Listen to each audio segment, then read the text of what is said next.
Queridos hermanos, bendiciones de parte del Señor. Celebramos hoy en la iglesia la solemnidad de San Juan Bautista. Pero antes de entrar a reflexionar sobre la figura de Juan el Bautista, pues decirles que estoy muy contento, animado con esta posibilidad de evangelizar a través también de las redes sociales, de todas estas tecnologías. Este canal de YouTube llamado Padre Leonel Fernández Herrera lo inicié hace un mes y medio más o menos, y les cuento que hoy pasó algo especial, y es que estoy promocionando pues una visita que voy a hacer a Garabandal, a aquel lugar tan especial que muchas personas conocen, y entonces voy a rezar el rosario allí el 1 de julio por la noche. Quiero estar allí las vísperas, la víspera del 2 de julio, que es el aniversario de las apariciones de la Virgen María a las niñas en Garabandal. La primera aparición fue el 2 de julio de 1961. Entonces quiero estar allí para disfrutar de aquel lugar tan especial, tan bello, en oración por la noche. Bueno, entonces también quiero hacer un vídeo en directo rezando el Santo Rosario. Pero claro, en YouTube hay algunas políticas, y es que para poder hacer una transmisión en directo desde el teléfono celular o el móvil, hay que hacerlo con mínimo 1000 suscriptores. Entonces, pues yo esta tarde tenía 569 suscriptores, y lo que hice fue sencillamente invitar más a la gente a que se suscribieran, a que me colaboraran con esto. Y entonces pues ha sido muy especial, porque en este rato, que han pasado 4 horas más o menos, ya estamos sobre los casi 800 suscriptores, y seguramente cuando empiecen a ver este vídeo ya habrá subido un poco más. Pues bueno, entonces darles las gracias también por esta ayuda, invitarles para que los que todavía no se han suscrito se suscriban aquí abajo. Aquí abajo hay un botón aquí, exactamente, un botón rojo. Ahí se pueden suscribir también para que lo distribuyan, es decir, lo compartan por redes sociales, por WhatsApp, por Facebook, bueno, por todas las redes que cada uno maneja, y así podamos llegar a más personas. Bueno, queridos hermanos, sobre la figura de Juan el Bautista podemos decir muchas cosas. Parto del elogio que hace Jesús de Juan el Bautista. Pensemos nosotros, Dios mismo elogiando a una persona. Miren lo que dice Jesús sobre Juan el Bautista: no ha nacido hombre más grande de mujer que Juan el Bautista. Qué fuerte, qué tremendo esto. No ha nacido hombre más grande de mujer que Juan Bautista. Y aquí es donde veo cómo se cumple la palabra del Señor cuando nos dice que el que se ensalza a sí mismo, el que se ensalza, será humillado. En cambio, el que se humilla, el que se abaja, será enaltecido. Y eso es precisamente la figura de Juan el Bautista. Juan el Bautista tenía un gran carisma, e incluso algunos llegaron a pensar que él era el Mesías, y él dijo: no, yo no soy. Es decir, no quiso aprovecharse de esa, digamos, de esa simpatía, o bueno, más que simpatía, podemos decir, de esa fama que tenía, de que era muy conocido. No quiso aprovecharse de eso para usurpar el lugar que no le correspondía.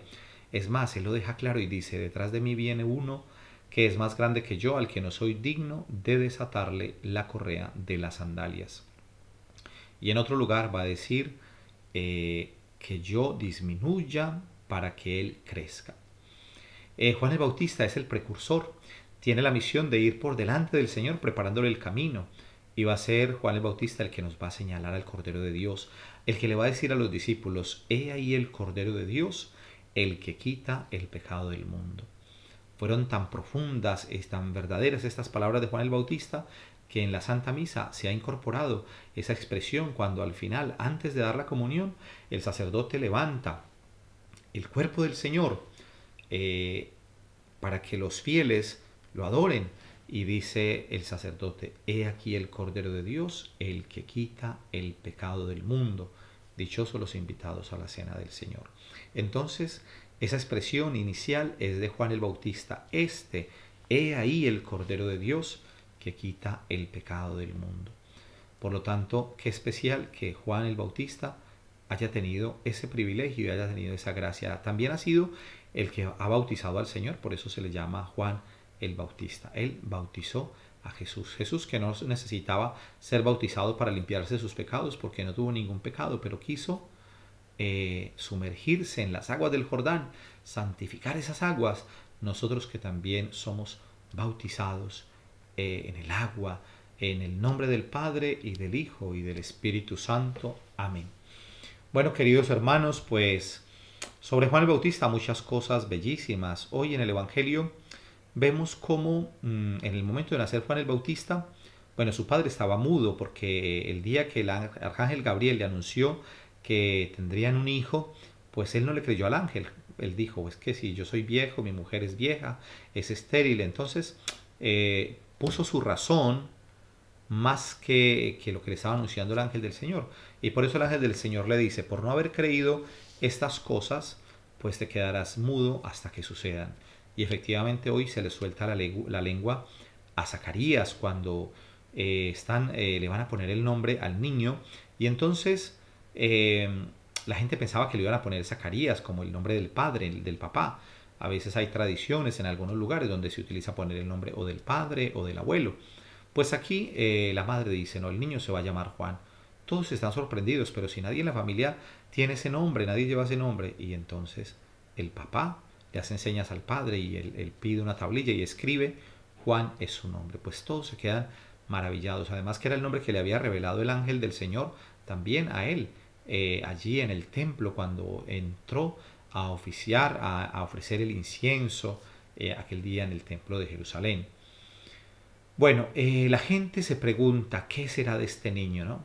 Y yo creo que es como la pregunta que se hacen también los padres de familia, un papá y una mamá, o la familia de un niño, ¿no? Cuando lo ven pequeño, siempre se preguntan, ¿y qué será de la vida de este niño? Es todo tan incierto. Y entonces, a veces los padres de familia quisieran que sus niños crezcan rápido, ¿no?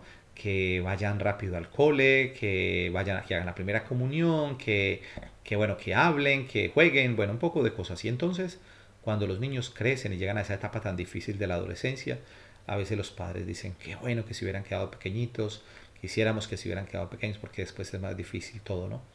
Entonces, hay algo especial, ¿no? ¿Qué será de la vida de este niño? Y nos dice hoy el Evangelio que el niño, la mano de Dios estaba con él. Dios estaba con él. Y el niño iba creciendo y se fortalecía en su carácter. Qué especial que también nosotros, a medida que vayamos creciendo en nuestra edad física, también vayamos madurando y ojalá toda la vida.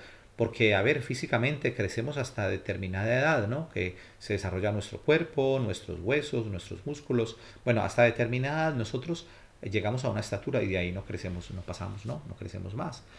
Como que llega una etapa donde al contrario, después el cuerpo se va debilitando. Pero a nivel interior, en nuestra madurez, en nuestra espiritualidad, en nuestro hombre interior, debemos crecer siempre. No hay una edad, no hay un límite para decir, bueno, ya no vamos a crecer más espiritualmente. Ojalá toda la vida, ¿no? Y qué bueno que cultivemos también nuestra vida espiritual, que cultivemos incluso la dimensión intelectual. Es importante, el ser humano debe ser también, debemos cuidar nuestro cuerpo, claro. A ver, sin caer en un culto del cuerpo, que también es pecado, caer en un culto excesivo del cuerpo, porque el cuerpo al fin y al cabo se deteriora. Pero hay otra cosa que se puede mirar positivamente y es que nuestro cuerpo es como esa maquinita que el Señor nos ha dado pues para movernos aquí. Entonces, si nosotros, por ejemplo, cuidamos esa máquina, cuidamos este cuerpo en su justa proporción, pues también vamos a estar sanos, saludables y vamos a poder vivir más. Claro, alguien podría pensar, bueno, alguien que le dio un infarto a los 40 años, a ver, le podría haber dado un infarto porque tenía un problema congénito, porque tenía un problema en el corazón, claro que sí, y puede que no sea su culpa, pero hay tanta gente que se puede morir de un infarto y resulta que en principio no tendría por qué haberle dado un infarto, le dio un infarto porque esa persona come muchas grasas, porque es sedentario, porque no hace ningún tipo de movimiento, porque tiene malos hábitos de alimentación y entonces ahí sí tiene una responsabilidad, ¿cierto? Entonces, ¿hacer ejercicio es bueno? Claro que sí. A ver, hay gente que se obsesiona y que no cultiva la vida espiritual y que solamente piensa solamente en estar físicamente perfecto y entonces gasta su vida en eso. Pues esa persona tampoco se da cuenta de que finalmente cuando pasan los años también llegará un momento en que el cuerpo tarde o temprano se va a deteriorar, como todos, que podrá llegar a una vejez mucho más saludable que la de alguien que no hace deporte, perfecto, pero quizás no cultivó otra realidad del ser humano. Y bueno, cultivar también la mente, cultivar la mente con el estudio, ¿no? Qué bueno, el Señor nos dio inteligencia, pues qué bueno que aprovechemos la inteligencia y que también estudiemos, que leamos, o sea, cultivar también la mente es importante. Y sobre todo, cultivar también nuestra vida espiritual, porque el ser humano es toda esa realidad, ¿no? Entonces, cultivar también nuestra dimensión espiritual, con la oración, con la lectura de la palabra del Señor, para que seamos cada vez mejores, para que lleguemos a la santidad. Y la vida espiritual, la vida de la gracia, la vida de frecuentar los sacramentos, el sacramento de la reconciliación, la Sagrada Comunión.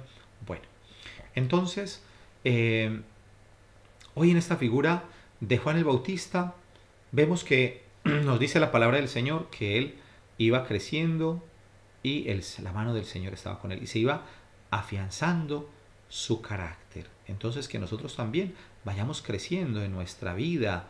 Cuando somos niños, pues tenemos reacciones de niños y es normal. O sea, no podemos esperar que un niño de 8 años o de 5 años pues tenga la madurez de una persona de 25. Pues ¿qué tal? No, pero tampoco una persona de 25 años o de 30 o de 50 se debe estar comportando en la vida como si fuera un niño de 8 años o como si fuera un adolescente de 14 o de 15 años. Entonces yo creo que tiene que existir un sano equilibrio. Pues Juan el Bautista fortalecía su carácter y bastante que lo tuvo y que lo necesitó, porque es fuerte Juan el Bautista, ¿no? Es que podríamos decir tantas cosas tan especiales sobre Juan el Bautista. Juan el Bautista está lleno ya del Espíritu Santo desde el vientre de su madre. Lo había profetizado el arcángel Gabriel cuando le anunció allí el nacimiento de su hijo. Ya desde el vientre materno estará lleno del Espíritu Santo. Y efectivamente, cuando la Virgen María llega a visitar a su prima Isabel, la Virgen María lleva en su seno al Mesías. Y Isabel está embarazada de Juan el Bautista. Pues cuando Isabel escucha el saludo de María, imagínense, la voz de María hace que en ese momento ella quede llena del Espíritu Santo. Claro, porque María va allí, pero lleva en el vientre al Salvador, al Mesías, imagínense. Y María es la llena de gracia, la plena de gracia. Qué maravilla, hermanos, cuando nosotros también tenemos una devoción especial a la Santísima Virgen María. También ella, que es santa, la criatura más hermosa, pues sencillamente también nos lleva al Señor y también nosotros podemos sentir ese gozo en nuestra vida. Pues en el momento en que Isabel escucha el saludo de María, salta de gozo la criatura en su vientre. Juan el Bautista saltó, danzó como David ante el arca de la alianza que tenía las tablas de la ley, que en la antigüedad en el pueblo de Israel era la presencia de Yahvé. Pues ahora Juan el Bautista danza en el vientre de su madre. Esa es como la traducción mucho más cercana, como danzó, ¿no? Ese salto de gozo que da en el vientre de su madre ante la proximidad del Mesías que está en el vientre de la Virgen María, ya desde pequeño lleno del Espíritu Santo. Y Juan Bautista es una persona singular, un hombre que no buscó los honores, un hombre que no buscó privilegios, sino un hombre que se fue al desierto. ¿Cuánta falta nos hace a nosotros también el desierto? El desierto del silencio. Tenemos tanto barullo, tanto ruido, hermanos, en nuestra cabeza, todo el tiempo, tantas cosas, teléfonos celulares, internet, películas, noticias, ruido. Bueno, estamos con tantas cosas que a veces no damos espacio para que el Señor nos hable en el corazón. Nos tenemos que vaciar de tantas cosas. Entonces el desierto de Juan el Bautista también puede ser nuestro desierto a nivel interior, que aprendamos a vaciarnos. Un hombre que vive no esclavo de una sociedad de consumo. Bueno, estamos hablando de un hombre que vivió hace más de 2000 años. Obviamente que no existían estas cosas, pero aún es actual digamos, su radicalidad, porque a veces nosotros vivimos con tantas cosas que nos vamos creando, tantas necesidades, tantas cosas innecesarias y pensamos que la felicidad está en el acaparar, en tener cosas. Y Juan el Bautista vivía en el desierto, comía saltamontes, miel silvestre y se vestía con piel de camello. Imagínense, bueno, No es que nosotros tengamos que hacer exactamente lo mismo que hizo Juan el Bautista, pero sí podríamos pensar qué tantas cosas en mi vida son superfluas, qué tantas cosas, cuántas cosas tendré metidas en mi armario, ¿no? Ojalá cada uno pudiera pensar en eso, bueno, ¿y será que yo todo esto lo necesito? Tantos apegos, tanta gente que tiene tantos zapatos, un par de zapatos para cada color de cada vestido, las mujeres un bolso que me combina con esta ropa, este no me combina con este, o sea, de todo, ¿no? Vestidos para todo y tantas cosas innecesarias. Y a veces pensamos que la felicidad está ahí. Entonces, que vayamos a la simplicidad. Bueno, y otra cosa que no podemos dejar de decir hoy en esta fiesta, en esta solemnidad de Juan el Bautista, es que Juan el Bautista fue capaz de decirle a los fariseos, raza de víboras. Fue muy fuerte Juan el Bautista diciendo eso. Y se echaría muchos enemigos encima. Y es tan evidente que lo mataron. Le cortaron la cabeza porque no lo soportaban, porque él fue capaz de decirle a un hombre llamado Herodes, Antipas, que no le estaba permitido tener la mujer de su hermano. Imagínense esto, si ya estaba cometiendo adulterio, pero más que el adulterio, era una cosa gravísima. No solamente era el adulterio, sino el hecho de que estaba viviendo con la mujer de su propio hermano de sangre. Imagínense eso. Qué escándalo, qué dolor. En las familias que de pronto alguien haya vivido una situación similar, en alguna cosa de esas, las heridas que quedan son difíciles de curar. Donde eso pase, o sea, es que hay límites, hermanos. Y entonces, por ejemplo, cuando pasa eso en una familia, que bueno, creo que serán casos muy contados, pero cuando pasan cosas de esas en una familia, serán heridas muy difíciles de sanar, muy difíciles, porque el daño que se hace es irreparable. Solamente pensemos que cuando alguien, por ejemplo, se va a vivir con la mujer de un amigo, o bueno, podemos decirlo también de las mujeres, ¿no? O una mujer se va a vivir con el marido de una amiga, de su mejor amiga, pues estas no siguen siendo amigas, no se vuelven a hablar en la vida, porque es una ofensa muy grande. Y si lo podemos pensar de un amigo, imagínense que fuera el propio hermano de sangre, tremendo. Y Juan el Bautista fue capaz de decirle a este hombre que no le estaba permitido tener la mujer de su hermano. Es más, Herodes, en el fondo, sabía que Juan tenía razón y hasta lo admiraba. Pero esta mujer con la que él estaba viviendo era tremenda y esta mujer le tenía un odio visceral a Juan el Bautista. Y por eso esta mujer pues hace que decapiten a Juan el Bautista. Y Herodes, aunque le tenía como cierta simpatía y digamos cierto afecto y respeto a Juan el Bautista, sin embargo era un hombre frágil en su voluntad, en su carácter, y finalmente terminó cediendo a los caprichos de esta mujer, y a Juan el Bautista lo mataron. Pues cuántos Juanes Bautista nos hacen falta hoy, en una sociedad donde todo es tan relativo, en una sociedad donde como que todo queremos licuarlo, ¿no? El mensaje de todo, y entonces vivimos en un relativismo tremendo. Ojalá el Señor suscite personas como Juan el Bautista, con ese fuego, con esa fuerza, con ese carácter, para anunciar la palabra del Señor. Bueno, queridos hermanos, un abrazo para todos, bendiciones.